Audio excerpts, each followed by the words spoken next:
Welcome to Whispering Archives, where history doesn't just speak, it whispers across the centuries. Imagine you're walking through a city that feels completely normal. The streets, the people, the buildings, everything seems familiar, until you look up and read the name of one particular building. A name that makes you stop and stare. The Dancing House. The Silent Building. The House of No End. These aren't marketing ploys or clever branding. These names were given, often whispered by locals, because the feelings these places evoke can't easily be explained. They're names born from experience, from an unsettling sense of wonder, or even a touch of unease. Today, we're exploring the buildings that earn their names not for what they are, but for how they make us feel. This is part 1, buildings named what they shouldn't be. Let's start in Prague, in the Czech Republic, with a building that seems to defy gravity itself, Dancing House. Officially known as the Nationale Nederlanden building, it twists, it bends, it seems to move right before your eyes. It was designed to resemble a pair of dancers, a tribute to Fred Astaire and Ginger Rogers.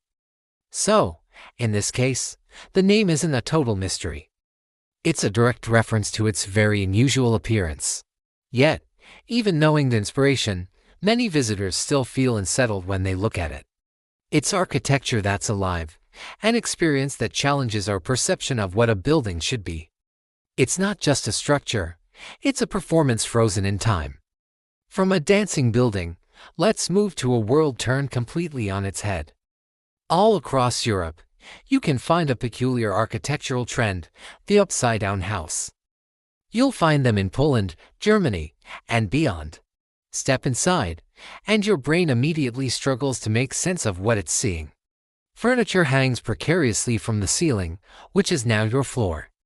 Light fixtures sprout from the ground. Windows offer a disorienting view of the sky where the earth should be.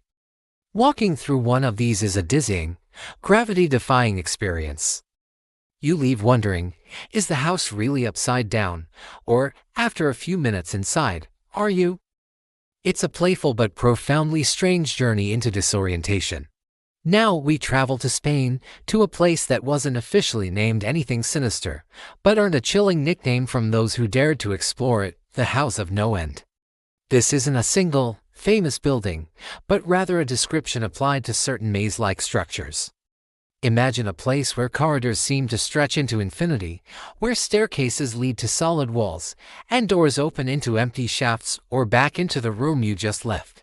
Visitors gave it this name because the experience felt like being trapped inside a thought that never resolves, a loop with no escape. The architecture is designed to confuse and disorient, making you feel as if you could wander its halls forever without ever finding a way out. Next, we head to England, to a building with a peculiar local nickname, the Magic Building. But this isn't the kind of magic you'd find in a fairy tale. The name comes from the strange way its angles and perspectives seem to shift as you walk around it. From one viewpoint, it appears perfectly normal. Move a few feet, and the walls seem to lean, the windows distort. It actively resists being understood from a single perspective. The magic here isn't about beauty or awe, it's about the sheer confusion it creates in the mind of the observer. It's a building that plays tricks on your eyes, leaving you questioning your own perception of space and form. Our journey now takes us to Japan, to a structure known as the Endless Tower. It's not the tallest building in the country, not even close. Its nickname comes from its design. An external spiral staircase or a looping internal structure creates a powerful optical illusion. As you ascend or even just look at it from below, it gives you a dizzying feeling of infinity. Visitors who have climbed it often say it feels like it just keeps rising, forever spiraling upwards into the sky. This feeling isn't physical, of course, but psychological. The tower manipulates your sense of scale and progress, making the journey feel endless. Back in the USA, we find a building that you hear before you see it, the Screaming House. This isn't a haunted house in the traditional sense. The chilling sounds have a perfectly rational, scientific explanation. Due to its unique design and location, strong winds passing through specific corridors and vents create a high-pitched, sustained whistle.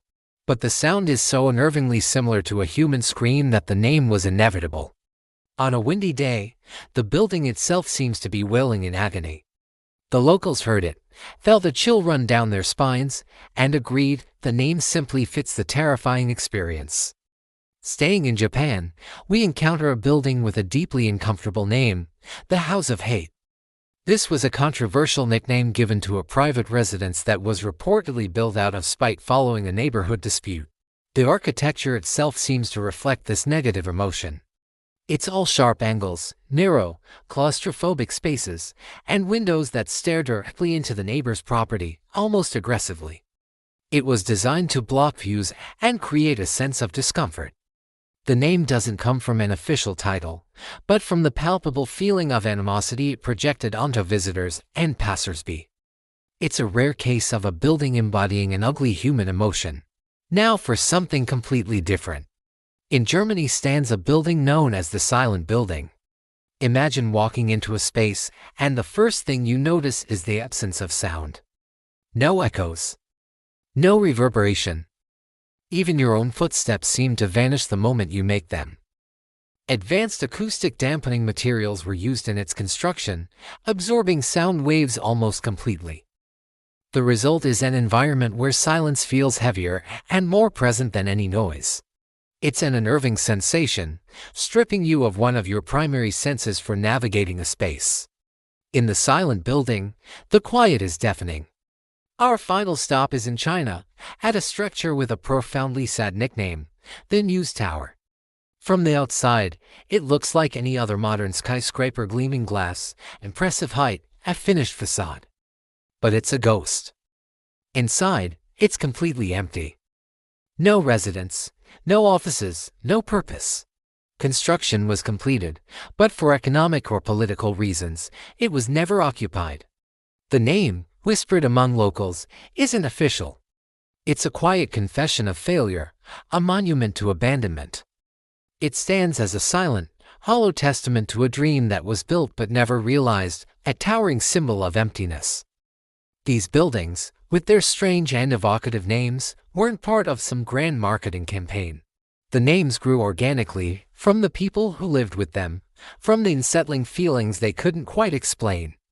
They are attempts to put words to the unexplainable sensations that architecture can create within us: disorientation, unease, wonder, and even dread. And if you think these names are strange, wait until you hear about the ones that come directly from fear, from legends and ghost stories that have become permanently attached to the brick and mortar. That's what we'll explore in part 2. Thanks for watching Whispering Archives. If you enjoyed this journey into the strange side of architecture, don't forget to like, subscribe, and hit the bell so you don't miss our next video, where the whispers get a little bit darker. See you then.